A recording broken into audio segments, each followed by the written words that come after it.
Karena MK katanya merupakan guardian of Constitution.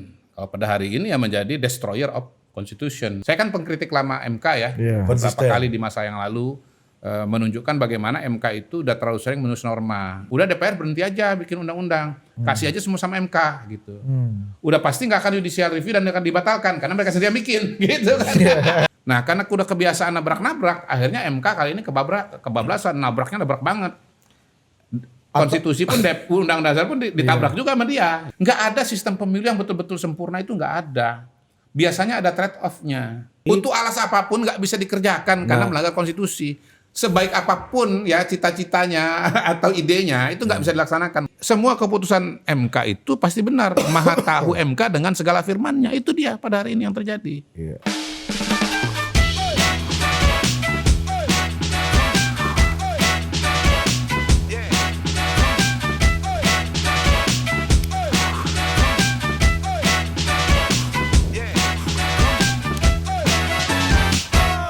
Oke, kita kembali lagi di Total Politik yang sangat berbahagia hari ini. Kita sudah kedatangan tawa polarisasi, Mr. Q. Mr. Q. Nadanya tinju, ini kan lagi Piala Presiden. Ya kan harus gitu juga.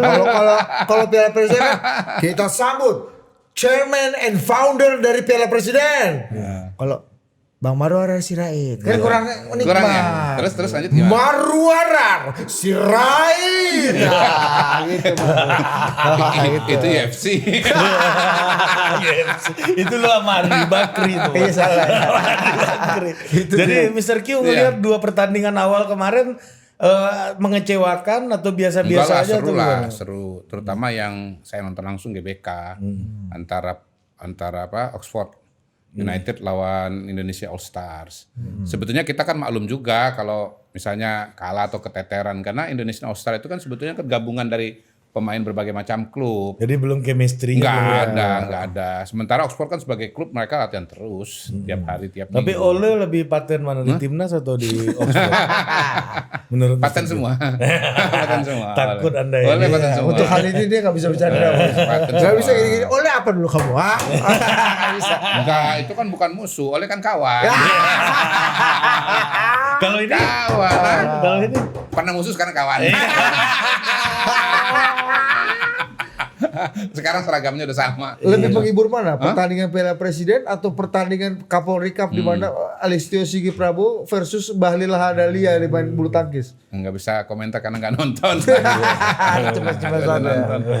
jangan lu anggap Mr. Q nonton semua pertandingan. Iya, gue pikir dia Mr. Q atensi. spesialisnya bukan nonton pertandingan, Bos. Tapi Udah menetapkan hasil pertandingan dari awal. menurut Analisa pertandingan. ya dia analisa. Tapi kalau menurut orang yang menuduh Anda kan Anda iya. yang menetapkan hasil pertandingan. Kan kita udah tahu akibatnya.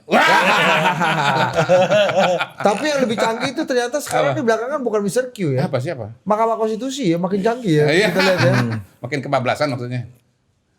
Bablasan ya? Hah? Mr. Q. Ya? Kebablasan lah. Makin kuat ototnya dia menentukan ini. Tapi tunggu dulu Mr. Q. Oh, belum, masih Ini bebas deh. dipotong atau enggak ini? Yang barusan di 15-an ini dipotong apa enggak? Enggak. Enggak usah dipotong. Nggak usah dipotong. Oh ya udah kita lanjutkan. Iya. Nanti minta potong. Enggak. Berarti Tapi Dinda yang bagian itu Kita udah panjang-panjang analisis kan. Enggak apa-apa. Tapi ini ngomong pribadi ya. Iya. Ya, kasih aja judulnya MQ versus MK. dia pulang ngasih Usul pula kan. Hasil pemilu aja kita buat usulan apalagi podcast. Q ini kan Tapi bagus. ini Dia tahu algoritma ini bos. produknya Ajim kan. Itu dulu. Iya. Kalau MQ sekarang Mr. Q. Jadi gimana? Itu dipisah itu apa? Kebablasan? Sebablas apa? Itu hasil yang diharapkan pemerintah atau gimana? Ya. Dan yang mengusulkan kan perlu dem kan orang-orang terpelajar baik hati dan punya visi. Ya, akal nalar ajar terusan budi. Oh itu sih. Mantan beliau. Iya sangat kebablasan. Karena kan MK itu menurut pasal 24C konstitusi kita tugasnya menguji undang-undang terhadap undang-undang dasar. Nah, kalau bicara hasil keputusan 135 2025 MK menetapkan bahwa pemilu DPRD itu dilaksanakan 2 tahun atau 2,5 tahun setelah pelantikan DPR, DPD dan atau presiden. Itu kan melanggar pasal 22 yang 22E ayat 2 yang jelas-jelas mengatakan bahwa pemilu DPR itu dilaksanakan 5 tahun sekali. Jadi kalau ini mau diikutin, nanti prakteknya kita akan melaksanakan pemilu DPRD itu 5 tahun.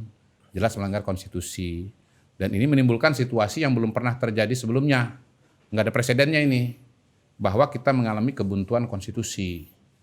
Kenapa kebuntuan konstitusi? Karena menurut pasal 24C juga, konstitusi itu, Mahkamah Konstitusi itu, MK itu keputusan bersifat final.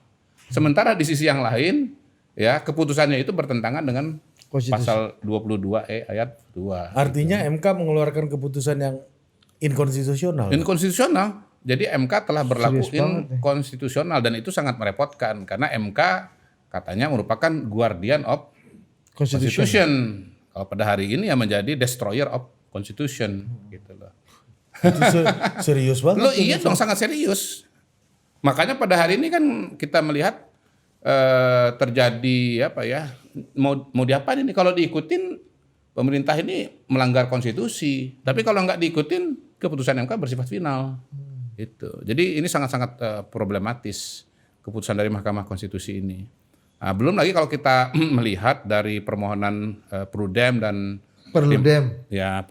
pertimbangan-pertimbangan dari Mahkamah Konstitusi itu kan sebetulnya banyak yang debatable ya, banyak yang bersifat opini atau sebetulnya yang dianggap sebagai solusi itu bukan satu-satunya solusi. Jadi misalnya dikatakan bahwa dengan situasi dan kondisi sekarang ini maka partai politik tidak bisa menyiapkan kandidat secara ideal karena pada saat yang bersamaan harus menyiapkan kandidat anggota legislatif untuk 3 tingkat sekaligus di pusat, provinsi dan kabupaten kota. Itu kan asumsi, itu kan opini, ya kan? Apakah memang partai politik nggak bisa menyiapkan? Faktanya selama ini partai politik penuh-penuh aja gitu, terutama partai yang besar-besar. Ya, soal kualitas itu urusan lain. Nah, tapi kalau soal kualitas mau dikatakan juga bahwa ini bisa diselesaikan dengan memisahkan pemilu nasional dengan pemilu legislatif, pemilu kepala daerah, menurut saya terlalu menyederhanakan ya. Itu kan evaluasi, kata MK kan evaluasi dari tahapan pemilu sebelumnya yang hektik, nggak ini mau memicu kecapean yang tinggi gitu, membingungkan masyarakat. Udah serasa ikut pemilu aja. Konsultan kayak Mr. Q aja nggak bilang capek kan? Iya. Tapi kan cuan kalau Mr. Q. Jadi gini, kalau coba kita lihat ini. Kalau bicara syarat anggota legislatif, kualitas anggota legislatif itu masalahnya menjadi meningkat hanya dengan dibagi masa pemilunya, itu kan terlalu menyederhanakan persoalan. Ada proses kaderisasi, ada pelatihan, ada proses rekrutmen, dan juga yang bermasalah adalah seolah-olah bahwa partai politik itu nggak mau membahas undang-undang pemilu karena mereka udah nyaman dengan pemilu 5 kotak, pemilu 5 tahun sekali gitu. Dan artinya partai politik itu cuman mau ketemu konstituen hanya 5 tahun sekali. Loh, ini kan pemahaman yang betul-betul tersesat mengenai partai politik dan sistem pemerintahan. Emangnya setelah mereka jadi anggota DPR mereka nggak dianggap bekerja? Sebagai partai politik kan mereka bekerja. Tapi ya inilah Mr. Q. Justru ini kontradiktif nih. Argumennya. Pertama, MK itu memutuskan pemilu terlalu hektik. Bilang yang kedua anggota DPR nggak bekerja, justru karena pemilunya hektik anggota DPR 5 tahun ini mau nggak mau harus kerja kan. Kalau enggak kan dia nggak diingat sama konstituennya gitu. Ini gue bacain ya dari Kompas ya. Dengan putusan MK yang memisahkan pelaksanaan pemilu nasional dan lokal berdasarkan pasal-pasal yang diuji di atas, Perludem dalam rilisnya melihat putusan MK semakin menegaskan kedudukan hukum yang jelas tentang pembentukan sistem pemilu yang lebih efektif dan berkelanjutan. Dalam putusannya MK menilai model keserentakan pemilu yang melibatkan pemilu nasional dan lokal dalam waktu bersamaan atau pemilu 5 kotak suara seperti di pemilu 2019 dan 2024 melahirkan beban yang signifikan bersamaan terutama bagi penyelenggara dan pemilih. MK melihat kondisi ini berdampak negatif pada kualitas pemilu, menyulitkan pemilih dalam menentukan pilihan dan melemahkan kelembagaan partai politik. Ya, pertama kan begini, yang pemilu 5 kotak itu kan kerjaan MK sendiri sebetulnya. Iya. Ya. Itu ya. Kerjaan mereka sendiri, Prof. EG dan kawan-kawan. Prof. EG punya desain. Ya, kalau kita mau evaluasi pada hari ini juga sebetulnya itu termasuk bentuk kebablasan. Pada waktu itu. Iya, dan sampai sekarang. Karena sesungguhnya kalau kita bicara konstitusi, tidak ada itu aturan yang mengatakan bahwa pemilu presiden itu harus barengan dengan pemilu legislatif, nggak ada. Yang disebut itu cuma tadi pemilu 5 tahun sekali. Gitu. Tapi sebenarnya kalau mau dipisah kayak gitu, dasarnya 2,5 tahun, kita juga nggak tahu kan. Iya. Kenapa nggak 1 Februari, 1 November kan bisa juga kan? Pertimbangannya katanya begini, bahwa waktunya udah cukup jaraknya untuk persiapan menuju ke pemilu daerah. Tapi itu kan balik lagi sebetulnya itu bentuk kebablasan lain dari MK. Harusnya yang menentukan itu KPU. adalah bukan DPR, Komisi 2, ya undang-undang. Setelah dengar pendapat sama KPU dan semua stakeholder. Iya. Kalaupun misalnya Revisi mau undang-undang politik dipisahkan. lah ya. Iya. Jadi memang MK ini pada dasarnya itu sudah terlalu lama kebablasan. Mereka ini selalu sering mengambil keputusan yang sebetulnya merupakan ranahnya dari DPR atau ranahnya legislatif. Saya kan pengkritik lama MK ya, beberapa kali di masa yang lalu menunjukkan bagaimana MK itu udah terlalu sering menulis norma. Kalau kita bicara demokrasi, kita bicara sistem tata negara, maka kemudian kita punya 3 institusi, ada eksekutif, legislatif, yudikatif. Nah, tugas legislatif menulis undang-undang, tugas yudikatif apa? Menguji undang-undang terhadap konstitusi. Yang terjadi bukan cuma menguji, tapi juga menulis. Sehingga saya pernah berkata waktu itu, udah DPR berhenti aja bikin undang-undang, kasih aja semua sama MK gitu. Udah pasti nggak akan judicial review dan akan dibatalkan karena mereka sendiri yang bikin, gitu kan? Iya. Gitu. Sebenarnya kebablasan. Di masa lalu juga pernah ada contoh yang lain bagaimana MK itu misalnya menetapkan angka threshold untuk calon kepala daerah, atau bahkan terakhir kemarin itu menghapus syarat pengajuan calon untuk syarat suara untuk calon presiden. Untuk begini, ini juga KPK juga dihapus kan. Memang saya begini, kalau kita bicara konstitusi, pasal-pasal yang di dalamnya itu ada kalimat diatur lebih lanjut dengan undang-undang, itu sebetulnya itu menunjukkan bahwa itu open legal policy. Artinya itu adalah wilayah DPR gitu, bukan wilayahnya MK. Iya. Nah, karena udah kebiasaan nabrak-nabrak, akhirnya MK kali ini kebablasan, nabraknya nabrak banget. Konstitusi pun undang dasar pun ditabrak juga sama dia. Gitu. Atau mungkin karena kemarin dapat tepuk tangan secara massal ketika memutuskan threshold ini untuk pilkada kan. Iya, betul. Diapresiasi lah. Betul. Icebreaker dari demokrasi. Jadi kan pendekatan MK ini kan selama ini pendekatannya positif legislator, dia nulis pasal. Harusnya MK itu kalau kita bicara konstitusi itu harusnya jadi negatif legislator aja. Dia pendekatannya harus judicial restraint, bukan judicial activism, gitu loh. Nah, kalau kita bicara mengenai tugas dan aturan dari Mahkamah Konstitusi, hemat saya sangat jelas itu judicial restraint dan negatif legislator, gitu. Dia posisinya hanya membatalkan undang-undang yang dianggap melanggar konstitusi. Tapi bagaimana revisinya itu diserahkan kepada pembuat undang-undang, yaitu DPR, gitu loh. Nah kan gini, seolah-olah dengan pemisahan ini maka semua masalah akan selesai. Ini adalah yang terbaik. Padahal kan enggak juga. Sama aja kayak kita dulu ngomong seolah-olah kalau pemilu serentak semua masalah akan selesai kan. Dalam satu waktu udah nggak perlu ribut-ribut lagi. Pilpres sama pileg kita bikin serentak. Lebih efisien. Ya lebih efisien. Gini saya mau ingetin, di masa lalu sebetulnya kita nggak gabung. Iya. Sebelum putusan MK itu kita punya pemilu legislatif bulan April. Iya. Kemudian Pilpres putaran pertama bulan Juli. Putaran kedua September. Kalau ada bulan September. Nah, jadi kalaupun misalnya dianggap itu terlalu mahal ya karena 3 kali pemilu. Kita mau bikin 2 kali saja supaya lebih hemat. Itu bisa sebetulnya. tapi bukan pemilu nasional dan pemilu daerah. Usulan saya adalah pemilu legislatif lalu pemilu eksekutif. Pemilu legislatif itu isinya DPR RI, DPD RI, DPRD provinsi, DPRD kabupaten kota. Nah, kelebihannya apa? Nanti orang akan fokus tuh kepada partai politik. Memang kalau digabung dengan Pilpres, atensi masyarakat itu sangat terserap oleh Pilpres. Karena mau mengejar tingkat partisipasi itu akhirnya kan. partainya tenggelam. Ya. Akhirnya juga calegnya juga tenggelam. Akhirnya money politics jadi relevan. Betul. Ya. Nah, mengatasi masalah money politics ini kan juga caranya macam-macam. Bukan dengan membagi antara pemilu nasional dengan pilkada. Emang kalau pemilu nasional kemudian pemilu daerah otomatis money politik hilang? Ya enggak juga kali. Iya dong. Kalau mau Kalau dulu money politiknya antar dari nasional sampai ke daerah. Sekarang nasional aja, daerah-daerah aja. Iya, daerah aja. Gitu loh. Bukan berarti kemudian akan hilang. Itu kan jadi gini. Atau yang daerah kebebanan 2 kali, Bos. Pandangan Perludem dan pandangan ahli mereka ini Mas Didi Supriyanto ini banyak opini juga. Tapi ini juga opini nih Mas Riki ya. Saya itu ngerasain kalau serentak antara pileg DPR RI sama pileg DPRD, salah satu keuntungannya efisien buat caleg loh. Oh, karena bisa numpang ya. Numpang. Oh, Jadi iya, satu bersama ya. Satu bareng. event bareng. Loh, iya. Itu realitasnya di lapangan itu itu kan kan, masih rasional juga karena kan mereka kan berasal dari partai politik yang sama. Sama, betul. Nah, kalau mau mengurangi money politik secara sangat-sangat signifikan, saya akan menjelaskan bahwa caranya dengan pemilu legislatif tertutup.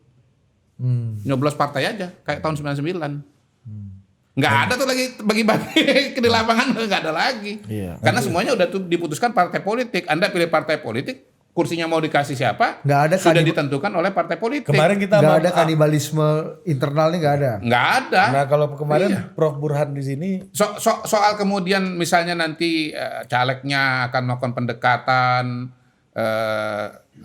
transaksi misalnya, kalaupun ada kepada pengurus partai politik, ya itu adalah konsekuensi yang lain dari mekanisme ini. Nggak ada sistem pemilu yang betul-betul sempurna, itu nggak ada. Biasanya ada trade off-nya. Misalnya begini, kalau kita bicara sistem pemilu secara makro ya, ada sistem plurality, ada sistem proporsional. Kalau sistem plurality 580 dapil DPR RI itu ada 580 dapil. Ya toh, nanti tiap dapil itu yang terpilih cuma 1. Kalau proporsional kita punya berapa puluh dapil ya. Tiap dapil ada yang 3 kursi, ada yang 10 kursi, ada 9, ada 5, ada 7 dan seterusnya. Partai-partai yang misalnya menduduki peringkat 3, 4, 5 juga tetap kebagian kursi. Kalau sistem plurality ya the winner takes all, pokoknya suara tertinggi itu yang dapat gitu. Tetapi apa konsekuensinya? Kalau sistem plurality maka nanti sistem kepartaiannya akan sederhana, akan menuju kepada 2 partai saja, karena partai menengah dan kecil tidak dapat insentif. Berkali-kali ikut pemilu nggak masuk juga, nggak menang-menang juga, akhirnya realistis, karena gabung aja. Karena the winner takes all. Ya, akhirnya gabung aja. Kalau zaman dulu MU atau Manchester City kan gitu aja. Kalau zaman dulu ya. MU atau Arsenal sebagai ilustrasi, ha? enggak sekota mereka berdua. Ya. Lu mau bergabung sama MU apa? Dulu yang lama rivalitas antara mana dengan mana? MU Arsenal paling MU City ya. atau MU Liverpool. MU Liverpool. Nah, itu. Ya. Jadi cuman 2 saja, MU atau atau Liverpool. AC Milan atau Inter Milan. Nah, sorry gini, gitu. yang dari sampai sekarang nggak keluar dari dulu adalah Madrid dan Barcelona. Iya, Pilihannya cuma 2 klasiko. aja, lu Madrid atau Barcelona, itu aja. Kalau lu Barcelona lu radikal. Ya, tapi kalau sistem proporsional, ya Karena hasilnya separatis. kayak sekarang ini ada City lah, ada Arsenal lah, ada Chelsea lah, ada Tottenham lah, nyodok-nyodok Newcastle segala macam gitu loh. Benar. Gitu. Jadi setiap partai politik, setiap sistem pemilu itu punya kelebihan. Nah, kenapa kita nggak ngambil sistem distrik? Karena kita ingin mengedepankan adanya pluralisme di masyarakat Indonesia. Tapi kalau kita mau mengedepan akuntabilitas, misalnya sekarang di soal akuntabilitas anggota DPR rendah gitu. Ya solusinya bukan dengan membagi pemilu nasional dengan pemilu daerah, bukan. Bikin aja sistem plurality yang saya bilang tadi itu. Udah jelas kok. Pokoknya the winner takes all. Pokoknya petahana kalau kinerjanya jelek ganti gitu. Kalau sistem proporsional kan ya jadi apa semuanya, nggak ada tanggung jawab yang tunggal gitu loh. Jadi keberhasilan di satu daerah itu nanti terdistribusi kepada para anggota DPR yang jumlahnya sekian-sekian itu gitu loh. Jadi gini, kita ini, teman-teman ini kan mungkin punya cita-cita, punya bayangan ideal tentang sistem pemilu. Tapi sistem yang dia bayangkan itu sesungguhnya tidak tertampung oleh mekanisme atau pasal-pasal yang ada di konstitusi sekarang ini. Sehingga harusnya itu kita bicara tentang amandemen. Teman-teman Perludem ini bukan bicara kepada Mahkamah Konstitusi, tapi bicara kepada MPR, bicara kepada partai politik, gitu. Kayak dulu Mr. Q ingin mengamandemen konstitusi untuk 3 periode. Harusnya gitu tuh jalur yang dipakai. Mungkin nanti MK bilang, Mas Kodari yang melanggar konstitusi kan gitu, karena mengusulkan 3 periode. Enggak, saya nggak melanggar konstitusi, karena saya nggak ngubah pasal semau-mau saya. Saya minta kepada MPR dan partai politik untuk amandemen. Pertanyaannya sekarang, MK mengubah pasal itu, amandemen enggak? Enggak. Dan saya kasih tahu satu informasi bahwa MK pun enggak komunikasi sama MPR tuh. Mana ada komunikasi sama MPR? Coba tunjukkan kalau ada komunikasi MPR. Yang berhak melakukan perubahan adalah MPR, tapi yang mengerjakan adalah MK, dan MK enggak ada ngomong-ngomong sama MPR gitu.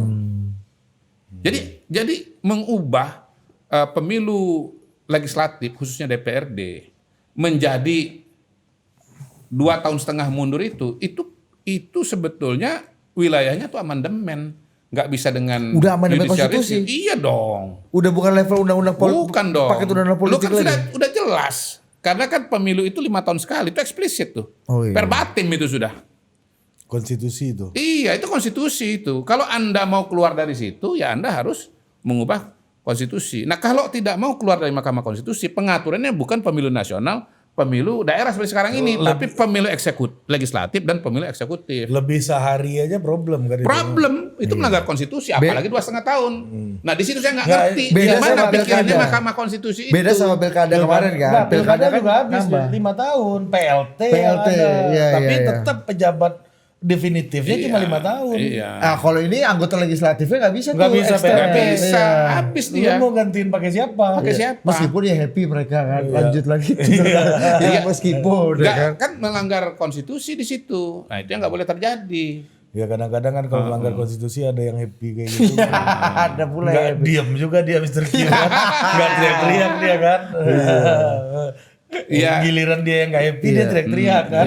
Jadi efeknya selain kalau dalam perspektif Mr. Q ini melanggar konstitusi atau bertentangan dengan konstitusi, apalagi Mr. Q? Secara substansi apa? Yang paling problem? Sebetulnya MK pada hari ini menurut saya udah kehilangan legitimasinya ya. Kehilangan, iya. Serem banget. Karena dia telah melanggar konstitusi. Bagaimana mungkin institusi yang tugasnya untuk menjaga konstitusi telah melanggar konstitusi? Ini konsekuensinya berat banget. Maka saya bilang ini di antara semua keputusan-keputusan yang ada, yang sebetulnya paling bermasalah itu adalah pada hari ini. Gitu. Dan itu harus disampaikan agar publik memahami situasi dan kondisi yang terjadi kepada MK. Karena MK ini sudah terlanjur sering disebut sebagai pahlawan. Gitu. 500 kabupaten kota loh itu. Ini lucu Gus Jazz bos, kawan nih Mr. Q nih, kawan kita. Gus Jazz, Waketum PKB, Jazilul Fawaid, usul kepala daerah dipilih DPRD buntut putusan MK ini. Sekalian aja kata dia, saya minimal mengusulkan nih undang-undang pemilu direvisi. Saya akan minta untuk pemilihan bupati wali kota berikan aja ke DPRD tingkat 2 supaya lebih simpel kan. MK kan ingin yang simpel. Ya udah dipikirin aja gitu. Menurut saya revisi undang-undang pemilu itu perlu dipercepat. Bener juga, ada benernya juga. Jadi revisi undang-undang pemilu segera dipercepat. Kalau perlu sekalian bersimpel.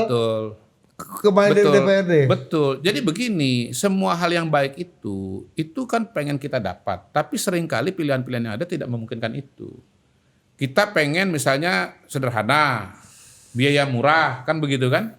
Itu dua hal itu belum tentu barengan. Kalau mau biaya murah, kata Gus Jazilul tadi. Iya, sekalian aja. Sekalian aja dipilih DPRD. Kalau idenya. Dan itu tidak bertentangan dengan konstitusi sebetulnya. Karena kan demokrasi kan, dipilih secara demokratis. Mr. Q, ada ide lebih radikal lagi. Apa? Al-Mukarram Bambang Pacul pernah bilang, kalau mau lebih murah lagi, kan bukan berarti sistemnya ini benar sepenuhnya ya. Ini simpel dan murah ya. Iya, dengan konteks politik yang ada sekarang, kalau mau lebih murah dan lebih simpel, kata Al-Mukarram Bambang Pacul begini, ya udah partai pemenang pemilu langsung dapat bupati, partai nomor 2 langsung dapat wakil bupati. Kan demokratis katanya. Tapi enggak kan. Ya kalau mau Iya. simpel-simpelan. Cepat-simpelan. Ini kan nih kan. Gini kalau Kita demokrasi kan adu-adu simpel jadinya kayak kalau gitu. demokrasi itu kan begini, demokratis itu kan juga perlu ada koridornya lah yang bisa diterima kan. Iya. Bahwa kepala daerah itu dipilih Secara gitu. demokratis. Secara demokratis. Apakah Nah, dipilih langsung secara atau tidak demokratis langsung? itu bisa dipilih langsung oleh rakyat, bisa juga dipilih oleh wakil rakyat. Di mana wakil rakyat itu dipilih juga oleh rakyat kan begitu kan? Iya. Gitu. Kalau ini kan clear, idenya clear. Presiden Prabowo pun happy dan kurang lebih mengusulkan ide ini kan. Supaya konkret gini ya, kalau usulan saya ini harus keluar dari situasi seperti ini dengan cara apa? Ya udah itu kan menguji kepada undang-undang yang lama, bikin aja undang-undang yang baru, dikodifikasi aja. Dan mekanismenya bukan pemilu nasional, pemilu daerah, tapi pemilu legislatif dan pemilu eksekutif. Ya seperti saya bilang tadi, nanti Jadi pemilu kayak ada pemilu sela gitu dong. Enggak juga. Jadi kan gini, kita ini udah dikunci bahwa pemilu itu 5 tahun sekali. Khususnya yang 5 itu loh. DPR, DPD, DPRD provinsi, DPRD kabupaten kota, dan presiden. Itu harus 5 tahun sekali itu. Kalau kepala daerah itu nggak ada kalimat tuh, harus 5 tahun sekali itu nggak ada. Di konstitusi itu nggak ada. Konstitusi ya. Ya, mungkin ya itu apa ya, undang-undang atau best practice yang kita anggap bagus, menyesuaikan juga dengan pemilu-pemilu yang lain, mungkin akhirnya kita pasang 5 tahun ya. Tapi kalau eksplisit 5 tahun kepala daerah itu nggak ada. Nah, usulan saya ini yang penting itu kita dari pelantikan itu setahun bisa mundur. Legislatifnya kita cepat, kita bikin pemilunya lebih cepat.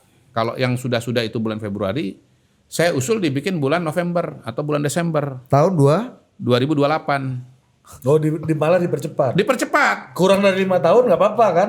Ya gini, patokannya patokannya itu bukan penyelenggaraan pemilunya, pelantikannya. Pelantikan anggota DPR itu adalah 1 Oktober 2029. Iya. Mau pemilunya kapan? Iya. Ya benar, boleh, bisa benar juga. Boleh. Tetap Kita berkuasa pernah sampai Oktober, April. Iya, Kita betul. pernah Februari.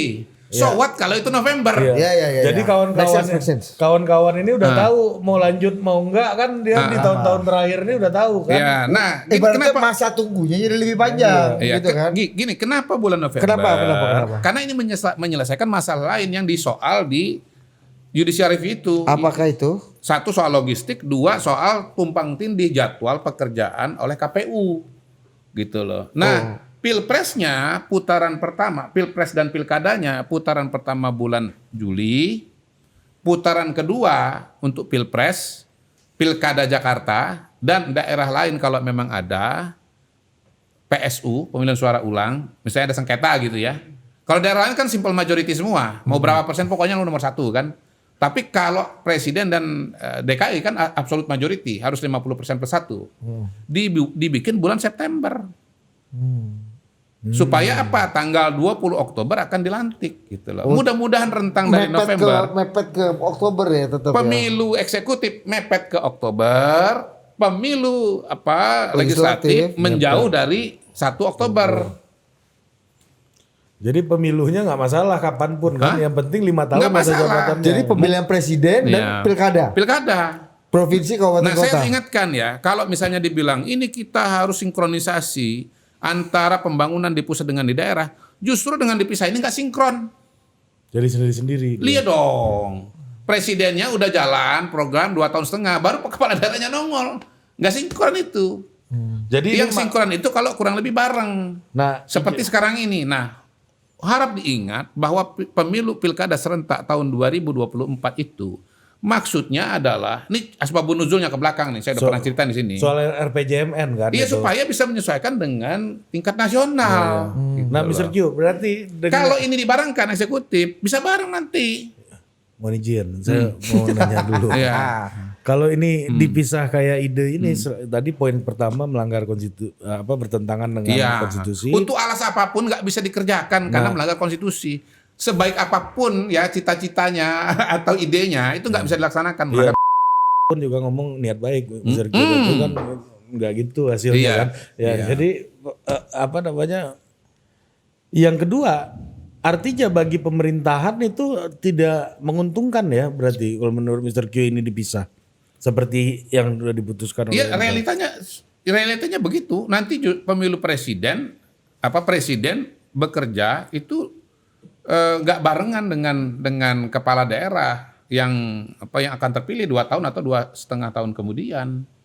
Itu problemnya. Tapi problem paling mendasar adalah nggak mungkin meletakkan pemilu DPRD itu lebih dari 5 tahun sebagaimana skema yang terjadi pada keputusan MK 135 itu. Itu adalah keputusan yang tidak mungkin. Keputusan MK itu adalah keputusan yang impossible gitu. Karena nggak mungkin ada penjabat anggota DPRD kan? Bukan atau PLT. itu. Dia melanggar pasal 22E ayat 2 5 tahun sekali konstitusi. Nggak bisa itu. Kalau itu dilanggar nanti yang lain dilanggar-langgar juga. Kan harusnya memang kembali lagi. Ya MK kan penafsir paling sohih tentang konstitusi, Mr. Iya, tapi undang-undang terhadap undang-undang dasar, bukan menafsir ulang atau menulis ulang undang-undang dasar. Itu kebablasannya di situ. Ini kalaupun mau dibikin harusnya amandemen konstitusi ya. Amandemen konstitusi, wilayahnya amandemen konstitusi. Jadi teman-teman yang punya imajinasi tertentu tentang pemilu, itu harus tahu proporsi. Ini wilayahnya amandemen atau wilayahnya judicial review. Nah, yang dimintakan kawan-kawan Perludem ini ya sesungguhnya wilayahnya itu wilayah amandemen, tapi dia nyasar masukannya kepada judicial review. Celakanya MK mengabulkan, maka MK menjadi pelanggar konstitusi. Berat ini. Berat juga nih. Berat. Kalau MK melanggar konstitusi ini dilapor ke mana? Itu dia problemnya. Kita mau ngelapor kemana sekarang ini? Yang bisa membatalkan dan karena keputusan MK itu bersifat final. Makanya saya bilang ini gila. Ini kita buntu sekarang. Tapi Mr. Ke kiri buntu, ke kanan kita buntu. Tapi Mr. Q enak banget tadi ngomong ya udah bikin revisi undang-undang paket politik yang baru untuk mengabaikan putusan itu. Iya, ini ya kan. Bukan kayak itu juga harus jadi rujukan pada pembuatan undang-undang yang baru. Iya. Ini kan karena saking buntunya kita kan harus tetap cari solusi kan. Seberapapun buntu kan kita tetap harus cari solusi. Oh gitu. Iya. Nah, kita tinggalkan aja undang-undang yang dibatalkan oleh MK itu yang ditulis oleh MK itu, kita bikin undang-undang baru aja. Gitu. Dan usulannya adalah undang-undang legislatif dan undang-undang eksekutif. Kalau wah itu melanggar lagi putusan MK. Ya memang putusan MK nggak benar kok. Tapi menurut saya kalaupun ada dosa ya, dosanya lebih kecil. Daripada pemilu nasional dan pemilu kepala daerah, daripada bikin pemilu DPRD itu mundur 2 tahun gitu. Kenapa? Kita misahkan kembali pemilu presiden dengan pileg itu, kembali katakanlah seperti beberapa tahun yang lalu, itu tidak melanggar konstitusi. Karena balik lagi, nggak ada tuh perbatim di konstitusi kita yang mengatakan bahwa pemilu legislatif itu bareng dengan pemilu presiden, itu nggak ada. Yang ada itu 5 tahun sekali. Waktu penyelenggarannya bisa berbeda-beda. Yang penting jangan lewat dari 1 tahun, jangan lewat 1 hari pun atau 1 menit pun dari berakhirnya masa jabatan presiden gitu. Kalau DPRD bisa digeser kayak gitu, berarti DPR RI sama presiden juga bisa dong harusnya. Loh ya itulah poinnya begini. Geser ke belakang maksudnya. Iya. Nanti semua geser-geser. Iya makanya itu pertanyaanku. Iya semua bisa digeser-geser semua nanti. Dengan alasannya masing-masing. Alasannya masing-masing gitu. Enggak boleh. Enggak kalau saya misalnya Gue penasaran sambil lihat logika gue aja nih ya. Logika gue aja nih. Iya. MK aja bisa bikin peraturan yang bertentangan dengan konstitusi ya udah DPR bikin juga. Iya, MPR bikin juga. Iya, kita menyesuaikan dengan DPRD yang sudah ditetapkan oleh MK. Iya. Bahwa DPR legislatif di tahun yang sama dengan pemilihan presiden juga. Iya. Itu. Jadi pemirsa itu rakyat Indonesia itu harus paham kali ini MK ini sudah betul-betul keluar dari jalur. Kalau yang sebelumnya kan masih berdebat-berdebat. Itu kan ya kan tergantung teorinya yang mana, mau pakai judicial restraint atau judicial activism. Masih ada wilayah tafsirnya. Masih ada wilayah tafsir di situ. Masih bisa debat-debat di situ kan. Mau ambil posisi negatif legislator atau positif legislator gitu kan. Tapi kalau sekarang udah no excuse, nggak ada lagi, nggak ada ampun, nggak ada excuse sama sekali udah. Ini gue bacain ya, sebelum nanti kita akan undang Perludem di beberapa waktu ke depan. Fadli Ramadhanil, manajer program dari Perludem, mengatakan bahwa putusan tersebut menjawab masalah fundamental kerumitan dan penyelenggaraan pemilu kita. Dengan memisahkan pemilu nasional dan pemilu lokal, beban kerja penyelenggara legit dan pemilih dapat fokus serta mengurangi kejenuhan akibat 5 kotak sekaligus. Kemudian yang kedua memperkuat kualitas kedaulatan rakyat. Menurut Fadli, pemilu serentak idealnya menjaga kualitas kedaulatan rakyat, tidak hanya formalitas datang ke TPS. Pemisahan memberi ruang pemilih untuk benar-benar mengevaluasi dan menilai kandidat baik di tingkat nasional ataupun daerah. Ini kayak semacam ada pemilu sela, ada evaluasi dari pemilu yang sudah saya dilangsungkan. bilang mau sebaik apapun niatnya, mau sebagus apapun alasannya, kalau melanggar konstitusi ya batal semua, nggak boleh dilanjutkan gitu. Lagian ya kalau mau menghindarkan dari beban pemilu yang sangat besar tadi, pemisahan pemilu nasional dengan pemilu daerah itu bukan satu-satunya cara. Yang bisa pemilu legislatif dan pemilu eksekutif. Ya, ini menarik Mr. Q. Peneliti senior Perludem Heroik Pratama menilai jeda 2 sampai 2,5 tahun antara pemilu nasional dan lokal memberi ruang bagi partai politik dalam memberikan rekrutmen yang jauh lebih baik. Ini dapat menekan sikap pragmatisme dan meningkatkan kualitas kader yang maju. Terus kemudian Perludem menegaskan bahwa putusan ini tidak melanggar pasal 22E konstitusi karena pemilu DPRD tetap 5 tahunan, hanya waktunya yang diatur ulang. Nah itu akal-akalan itu kalimatnya tuh. Iya, dari antara nih. Waktunya diatur ulang itu gimana? Makanya nih gue baca dulu artikel. Tidak melanggar bagaimana? Itu pasti melanggar. Karena nggak ada saya lihat nih, anggota DPR. iya saya lihat makanya Perludem itu dalam batu ujinya tidak mencantumkan pasal 22 ayat 2. Karena dia tahu kalau dia pasang itu, dia belum ke MK pun udah tersandung duluan dia. Itu. Iya. Bisa mencari, lanjut. Enggak, tapi kalau misalnya mencari kader terbaik itu kan waktu 5 tahun itu nggak cukup buat partai politik kan. Betul. Kan itu kan pemilu itu adalah evaluasi dari kerja mereka selama 5 tahun. Benar. Jadi partai politik itu ya, dia kan nggak ujuk-ujuk juga menyiapkan. Kalaupun dianggap ujuk-ujuk itu kan asumsi teman-teman.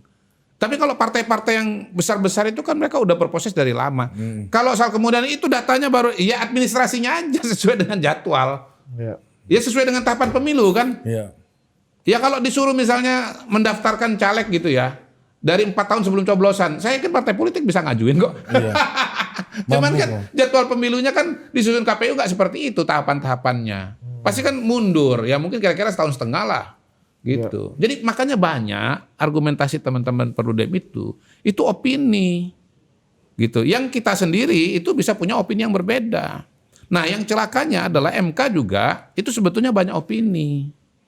Jadi MK ini kan begini pada hari ini, MK ini banyak membuat, kan judicial review ini kan segala aspek kehidupan kita. Mulai dari ujung kaki ujung rambut. Kalau di DPR, di pemerintah, bikin undang-undang itu kan ada ahlinya, ada birokratnya. Memang yang menekuni soal-soal itu sehari-hari. Dengar pendapat dulu. Iya, ada soal minyak, ada soal pendidikan, ada soal lapangan kerja. Nah sekarang kalau MK 9 orang dengan sumber daya yang ada, berasumsi dia mengerti semua persoalan dalam waktu hanya beberapa minggu atau beberapa bulan, maka menurut saya sih rasanya agak berat gitu.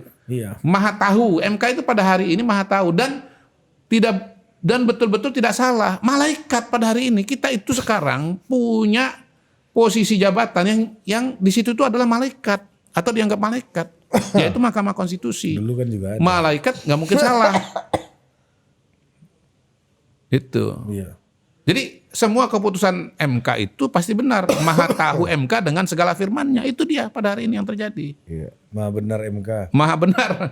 Karena dari maha benar, dari maha tahu jadi maha benar. Maha benar MK dengan segala firman-Nya. Itu. Nah karena itu terlanjur dianggap seperti itu, maka kemudian ya dia nulis pasal benar. Dia melanggar konstitusi juga orang diam aja gitu loh. Nggak boleh diam kita. Karena Mahkamah Konstitusi sudah melanggar undang-undang dasar.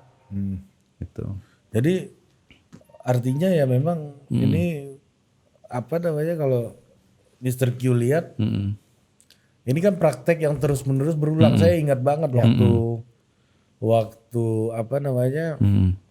Mr. Q di acara kita di CNN waktu itu ya, bicara soal MK kebablasan gitu kan, udah lama banget. Iya, di sini juga pernah tuh. Di sini juga pernah. Nah, yang gue ingat banget tuh soal putusan yang pilkada itu. Ya, yang ini threshold. 7,5% dengan populasi segini. Iya. 6,5% dengan populasi sekian persen populasi segini. Iya. Ini dasar penghitungannya apa ini Betul. gitu kan? Dan siapa yang nentuin nih basisnya populasi segala macam? Ini udah teknis banget nih. Kayaknya gue bukan apa-apa ya. Meskipun ada rapat, katanya ada uji publiknya atau ada apapun itu ahlinya. menurut gue apa yang dikeluarkan oleh MK itu ya di level yang sangat teknis itu tidak mungkin ya disusun oleh orang yang nggak mengerti bagaimana praktek dan aturan kepemiluan di Indonesia. Dan celakanya adalah memang tidak mengerti. Makanya MK itu ketika membuat aturan bahwa pemilu itu serentak, termasuk digabungkan dengan pemilihan presiden langsung, mereka tuh kaget-kaget sendiri karena ternyata pemilunya menjadi sangat lama, ya penghitungan suara menjadi sangat lama, baru selesai besok, banyak yang kecapean gitu loh. MK sendiri ketika bikin undang-undang itu, bikin keputusan itu, menggabungkan itu, nggak kebayang itu. Nggak kebayang yang meninggal. Karena semuanya dilakukan di belakang meja gitu. Nah, maksud saya gini, Mr. Q. Artinya keputusan itu tampak orang yang sangat mengerti teknis permainan tuh yang ngatur tuh. Ya, ahli pemilu yang pernah ikut pemilu, yang pernah mengorganisir kekuatan di lapangan. Ini bukan putusan hukum menurut saya gitu loh. Ini udah putusan orang yang mengerti kepemiluan, orang yang berpraktek dalam kepemiluan, dan aturan ini dikeluarkan itu pasti akan memberikan keuntungan untuk orang ini gitu. Itu perhitungan kayak gitu tuh detail banget. Detail banget itu. Yang harusnya rapat berbulan-bulan itu kali ya. Iya bos, itu tuh nggak mungkin kalau orang nggak ngerti electoral engineering. Yang mana ini? Yang soal pilkada itu. Pilkada. Maksudnya angka-angka itu. Dari mana angka ini? Bang Iya. Kayak bilang kan, dari mana barang ini kan? 7,5%, berapa persen nih? Ini ilmu. Maksud saya gini, untuk mencapai kesimpulan itu butuh ikut pertarungan politik berkali-kali dulu tuh. Baru bisa mencapai kesimpulan itu, nggak bisa langsung. Kalau saya sih nggak menyoroti situnya. Yang saya soroti adalah apakah memang itu merupakan wewenang dari Mahkamah Konstitusi untuk menulis angka-angka itu. Kalau itu kan udah jelas enggak. Itu udah sepakat di situ. Ya ini udah enggak wewenangnya, tapi bisa menemukan angka-angka itu. Nah, ketika menemukan angka-angka itu, saya mempertanyakan. Iya, udah saya nggak ikut-ikut sampai di situ. Nah, ini ilmu agak tinggi nih. Iya kan? Ada desain yang agak tinggi nih. Nggak mungkin yang menyusun ini orang yang nggak ngerti permainan nih. Ini orang yang ngerti permainan yang udah pernah turun bermain berkali-kali nih gitu loh. Walaupun bisa aja. Itu dugaan saya ya. Tarik-tarik atau comot-comot aja kan bisa juga. Bisa. Cuma kalau comot-comot kan buat apa gitu kan kalau comot-comot doang. Iya, karena menganggap bahwa yang penting bahwa angkanya diturunin gitu. Angkanya diturunin. Kenapa sehingga memudahkan untuk bisa maju ya. Iya, menurut saya lebih masuk akal MK ketok ilangin jadi nol aja. Kalau saya melihat begini, teman-teman di MK ini kan pada hari ini sudah menjadi aktor pada dirinya sendiri. Ya, pertama syarat hakim MK negarawan kan begitu. Jadi yang udah terpilih itu udah merasa dirinya negarawan semua gitu. Dan balik lagi pada hari ini yang the sole interpreter of constitution, the guardian of constitution, itu semua julukan-julukan yang berbahaya. Karena membuat teman-teman hakim MK ini merasa sebagai dewa, sebagai malaikat yang do no wrong gitu. Iya, can do no wrong ya. Iya, can do no wrong. Sur juga berarti. Iya. Jadi pada hari ini sebetulnya ada dan telah lahir philosopher king. Itu. Iya. Penentu kebenaran ini ya. Philosopher king itu kan konsep kekuasaan di mana raja dia punya kekuasaan tapi dia juga yang paling pinter, paling bijaksana. Dia kan philosopher gitu. Nah, kalau dalam konteks demokrasi kan nggak ada yang namanya philosopher king itu. Karena kalau prinsip ini dianut, maka kemudian ya nanti nggak ada demokrasi. Dan asumsi bahwa ada philosopher king itu berbahaya. Kenapa? Nanti dia merasa dia philosopher king, dia nggak mau turun-turun terus. Gitu. Pokoknya yang terbaik adalah dia. Karena akulah paling bijaksana. Paling bijaksana. Gitu. Nah, pada hari ini sebetulnya MK kalau dia mengatakan guardian of constitution, pada hari ini dia sedang menjadi philosopher king yang sebetulnya bertentangan dengan konsep demokrasi itu. Yang pada faktanya nggak ada dalam demokrasi filosofer king. Nggak ada. Itu utopia. Harus dianggap nggak ada. Makanya harus ada pembagian kekuasaan, ada eksekutif, legislatif, yudikatif. Nah sekarang yudikatif merasa bisa menulis undang-undang. Lebih jauh lagi dia bisa mengatakan ini eksekutif salah. Tapi gitu. Tapi kan orang-orang MK ini kan emang didesain oleh adalah orang-orang yang bijaksana, sudah selesai dengan dirinya, seperti the Nine Solomons yang ada di Nabi Amerika, kan? Nabi katanya masih bisa salah, yang bisa salah itu malaikat. Udah nggak punya dosa sama sekali. Gitu. Nah, kenyataannya dalam perjalanan sejarah kan kita tahulah masalah-masalah yang terjadi pada Mahkamah Konstitusi. Banyak juga yang terkena masalah-masalah hukum dan seterusnya, yang menunjukkan bahwa hakim MK itu bukan malaikat. Nah, kalau pada hari ini masih diperlakukan sebagai malaikat, ya itu problem yang terjadi. Konstitusi pun di bawah dia lebih paham daripada konstitusi. Maka konstitusi pun bisa dilanggar atau bisa ditabrak. Itu dia soalnya. Kalau buat saya begini, sebetulnya memang kita ini sudah harus berpikir tentang amandemen konstitusi. Ya. Jangan alergi ya, jangan takut. Jangan. Karena kita kalau bicara tesa, antitesa, kita ini belum sampai ke sintesa. Saya udah pernah ngomongin juga bahwa kita itu kan tesanya adalah zaman Orde Baru, lalu ada sintesanya itu reformasi, yang manifestasinya itu adalah amandemen 4 kali, 99, 2000, 2001, 2002. Nah ini kan sudah berlangsung kira-kira berapa? Seperempat abad kan? Ya. Pengalaman seperempat abad ini harusnya jadi cermin bagi kita untuk melihat apa-apa aja yang kita dulu anggap sebagai benar dan kita kejawantakan dalam amandemen konstitusi itu harus dievaluasi. Memang begitu nggak desainnya? Nah kalau memang itu harus dikoreksi, tentu nggak semua ya, itu harus dikoreksi, maka kita harus melakukan amandemen lagi. Barulah kemudian kita punya yang namanya sintesa. Jadi kita itu dulu swing di kiri, terus kemudian reformasi swing ke kanan. Kita tuh belum ke tengah lagi, masih di kanan kita ini. Nah termasuk yang harus dipertimbangkan itu Mahkamah Konstitusi. MK ini adalah produk kemarahan terhadap apa yang terjadi di masa lalu, di masa Orde Baru. Dibuatlah MK. Yang Kendu norongnya presiden. Waktu itu kan, atau MPR. Dulu kan presiden dianggap salah, ya kan segala macem. Maka harus DPR pun juga dicurigai. Makanya harus ada Mahkamah Konstitusi untuk menjaga dua ini. Tapi pada hari ini yang sewenang-wenang, yang semau-mau itu adalah Mahkamah Konstitusi. Orang-orang baik dan bijak ini ya. Tahun 99 itu memberikan wewenang yang terlalu besar kepada Mahkamah Konstitusi. Pada hari ini yang wewenangnya kebablasan itu dan perilakunya kebablasan itu bukan presiden tetapi adalah Mahkamah Konstitusi. Kenapa baru sekarang muncul ide ke MK atau wacana atau opini MK ini kebablasan? Kenapa nggak sejak awal-awal? Sejak baru-baru? Sejak kemarin-kemarin karena gitu. belum kelihatan. Namanya juga baru. Masih boleh salah kan? Gitu. Tapi belakangan memang fenomena nabrak-nabrak ini, bablas-bablas ini baru belakangan tuh makin kelihatan. Iya kayak misalnya waktu itu juga pernah ada kagetan misalnya MK membubarkan BP Migas ya. Diganti dengan BP Migas itu banyak orang-orang yang ada di sektor itu merasa bahwa ini kayaknya apakah benar ini kewenangan MK sampai segininya gitu kan itu kan tapi belum terasa dan masih dianggap kalau kita mengkritik MK tuh sama kayak mengkritik KPK lah waktu itu kan. Gini satu ilustrasi lagi soal pentingnya betapa besarnya swing kita ini dari satu sisi ke sisi yang lain adalah bahwa konstitusi kita yang lama itu tidak mengatur tentang pemilu sama sekali. Mungkin ini mengejutkan bagi banyak orang. Tapi silahkan dibuka konstitusi kita, nggak ada aturan sama sekali soal pemilu. Masa? Bener. Undang-undang 45 yang asli dan konstitusi yang belum nggak ada. Seperti usulan para jenderal-jenderal ingin kembali ke undang-undang dasar yang asli ini kan? Nggak ada.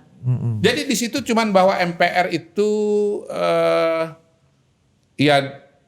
dipilih kedaulatan tertinggi rakyat. Iya, sumber kedaulatan tertinggi gitu kan. Jadi pemilu itu nggak ada, kata pemilu itu nggak ada, eksplisit itu nggak ada.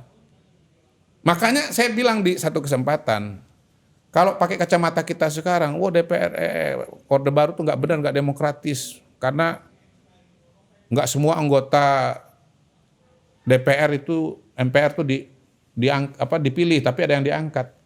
Sebetulnya kalau bicara kacamata konstitusi pada waktu itu nggak salah. Karena nggak ada tuh semua harus dipilih, itu nggak ada memang. Iya, nah sementara pada sisi yang lain kita membuat perencanaan mengenai pemilu, mengenai pilkada, ya kita misalnya bicara mengenai DPR, DPRD, DPD, presiden dipilih 5 tahun sekali, tapi pilkada kepala daerah nggak disebut 5 tahun sekali, nggak disebut pemilu, disebut dipilih secara demokratis saja. Ya, bukan mustahil juga kan pada waktu itu ada keterbatasan waktu, ada dinamika pemikiran atau kepentingan antara kelompok-kelompok yang terlibat dalam Mahkamah Konstitusi. Jadi bayangkan dari sangat tidak ada pemilu, kemudian diatur sedemikian detail, demikian kompleks. Nah wajar kalau kemudian kita akhirnya berpikir, kayaknya nih yang kita bikin tahun 99 sampai 2001 itu harus dievaluasi. Jangan-jangan 2002. Jangan-jangan ada kebaikan-kebaikan dari masa lalu yang bisa kita adopsi untuk masa kini. Sebaliknya gitu kan? ada juga masalah-masalah yang kita ciptakan pada saat kita melakukan amandemen kemarin itu. Iya, betul. Itu harus dibuka pemikiran Sintesanya itu. harus ditemukan. Iya, termasuk Mahkamah Konstitusi tadi. Pada hari ini yang sewenang-wenang adalah Mahkamah Konstitusi. Sewenang-wenang masuk ke wilayah DPR, sewenang-wenang melanggar konstitusi.